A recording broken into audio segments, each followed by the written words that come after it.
What's going on, y'all? Welcome back to Harry the Horse Barbecue, and today we are making a classic SPG brisket. That's right, we're going old school classic Texas barbecue by hitting a brisket with some SPG rub, throwing it on the fat stack to get some beautiful smoke flavor, build up a nice classic dark bark, and reveal a juicy and tender Texas brisket at the end of the day. Want to figure out why all the Texas joints are putting this out on the daily? Then stick around to find out. Let's get it. Harry the Horse Barbecue. Salt, pepper, and garlic, otherwise known in the barbecue world as SPG, a classic flavor profile that has been put on briskets for decades. Now we've heard it from some of the top pit masters around the country and some of the top YouTubers that salt and pepper is the only thing that is put on Texas style briskets. We've then heard it from other pit masters and YouTubers that that's not quite true. It was then revealed that most joints put something a little extra. We know there are some top barbecue guys out there that are using SPG as a part of their brisket process, including Brad from Chud's Barbecue, who has been utilizing SPG for years. Even Leonard Botello from Truth Barbecue has used a combination of salt, pepper, garlic, and some onion in his brisket rubs. And there are plenty of others using SPG as either a base or their primary rub. So let's find out why this SPG is utilized so frequently on briskets. Let's get it. Now, in order to make this SPG brisket, we gotta go shopping for a brisket. Let's go. Brisket. This brisket has a hole in the bag, so there is just brisket juice everywhere and it can't fall from the ceiling. I picked this brisket up from Porter Road because a good brisket is hard to find, but unfortunately this bag from Porter Road has a hole in it and it has been leaking everywhere. We know the quality of this brisket is going to be great, and there's minimal trimming involved, which makes this SPG brisket during the middle of winter that much easier to do, because we know it's going to get dark out real quick. I ain't got time to horse around with this one. Let's get it out of this pack. Ugh. All right, this brisket definitely needs a good pat down because it's just been soaking in all of those brisket juices. Nonetheless, a pretty decent looking brisket from Porter Road. I'll take this wee bit of a decal out. Backside looks really nice. I'm not gonna do much there. That's the beauty of these Porter Road briskets. You don't really need to do much. They always give you too much of this flat though, so I'm gonna shape this up a bit. Trim up a little of this fat. Anything hanging off like this can go. And I'd say that's all she wrote for this trim. Really quick and easy for this SPG cook. So SPG can be a variety of things. It could be salt, pepper, garlic in the ratio of 2 parts pepper, 1 part salt, 1 part granulated garlic. I've done 2 parts pepper, 2 parts salt, 1 part granulated garlic. But coming from Texas itself, we're gonna use Chud's Barbecue SPG, the classic, straight out of Texas rub. So let's try it. Now this rub classically has Diamond Crystal Kosher salt, 16 mesh black pepper, and this one's got a half a part of granulated garlic in there. Now I was wondering, have I ever done just a straight up SPG brisket on the channel? It's such a classic for a reason. I've definitely cooked briskets with an SPG rub in the past, but I usually go that 2 parts salt, 2 parts pepper, 1 part granulated garlic, because I feel like most briskets can handle the salt level, but I'm sure the folks down in Texas know what they're doing. So I'm gonna trust Brad, I'm gonna trust the native Texans, and see how this rub does. Speaking of rub-a-dub-dub, let's flip it over. And very classic, no binder on this SPG brisket. Nice heavy coating, don't want any under-seasoned portions of this brisket. Let this simple seasoning and that oak and cherry wood smoke from that fat stack just speak for itself on this brisket. I'll tell you what, it's been a minute since I cooked a brisket, but this is looking beautiful. This SPG brisket is all seasoned up and it's ready for the cooker. So let's go, fire up the cooker. Gonna need 2 chimneys for this one.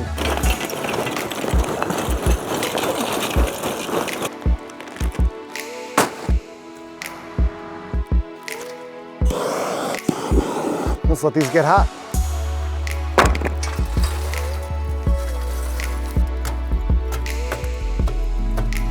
Let's see if these double charcoal chimneys help out with this wet wood. I don't want to be doing this brisket cook forever.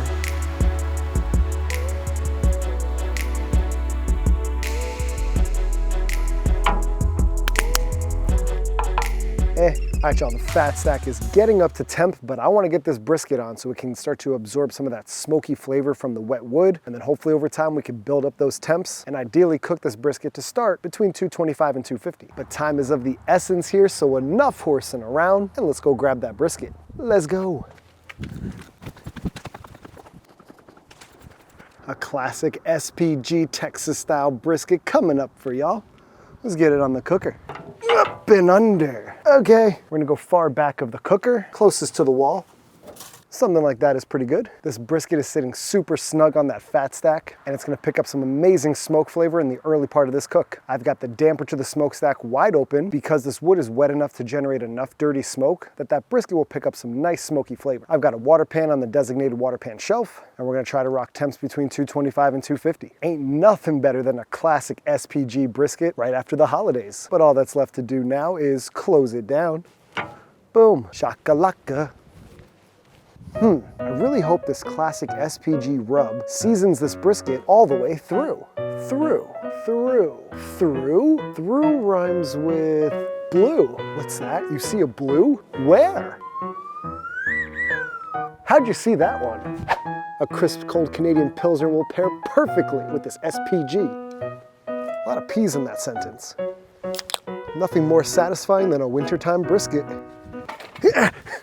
All right, y'all, a little over 3 hours in on this SPG brisket, and I haven't done much except for maintain temps between 250 and 260. So no complaints on my end, but let's see if there's anything to complain about with this brisket. Let's check it out. Nothing crazy going on with this brisket 3 hours in. It's looking really good all around. You can see the red color. The sun is peeking out at the perfect time. The fat is balling up at the top as per usual at this stage, but nothing is burning. There are no burnt edges. There's no edges darker than any of the others. This fat stack cooks brisket so well, it's unbelievable. Now, just because I have it on hand, we're gonna spritz with a little apple cider vinegar. For a classic brisket, we just used a classic spritz. We're gonna keep this brisket smoking at about 250 to 260 for a while. Then if I get the chance to and the wood cooperates, I'll bump temps up to about 275 to keep this brisket rolling through the stall. Want to continue to build that bark and render that fat. So in order to do that, we gotta close it down. Boom.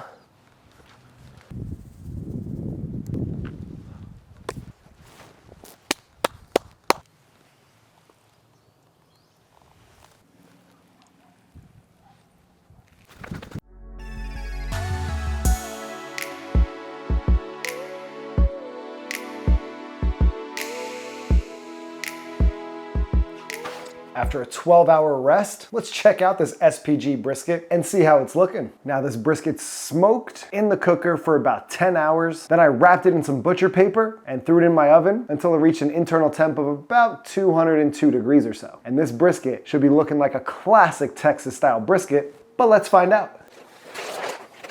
Yeah, she's looking pretty good.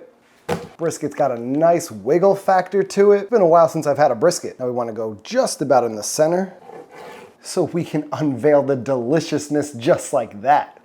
That's looking good, but I will say that fatty is looking even better. One of my favorite slices right here. Some nice center cut lean, cooked to perfection.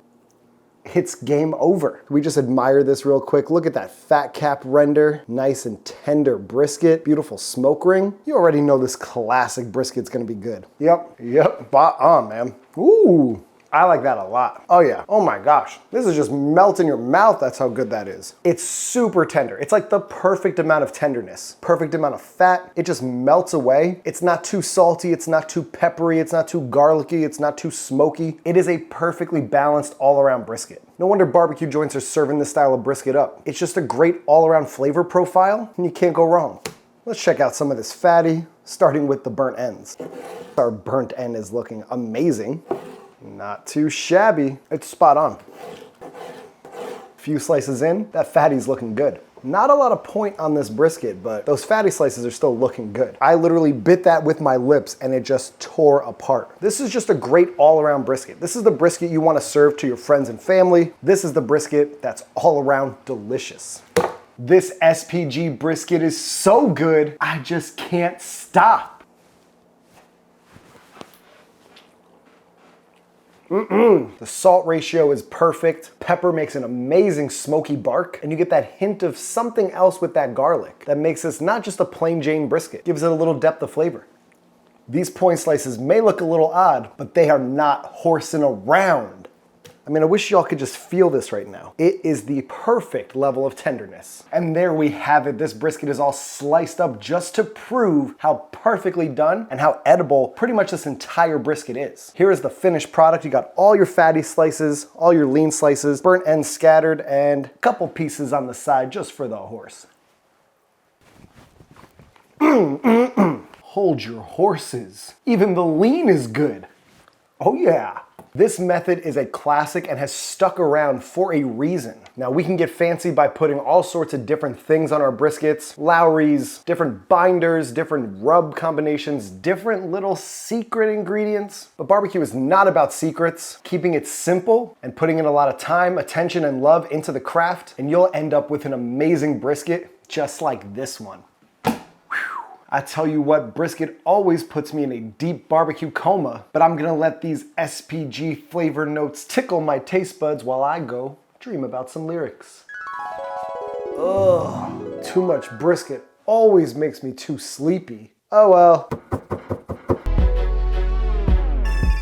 You down with SPG, yeah, you know me, that brisket seasoned perfectly, so smoky, tender, and juicy, I had to eat it urgently. Seasoned through internally, gave my taste buds diversity, that rub was made commercially, the king of Q deservedly, and you know how to make it, like they do in Texas, so you don't have to fake it, just to impress us. That crispy bark's a sight to see, this brisket coma is trippy, my raps are done so fervently, hit that sub button eagerly,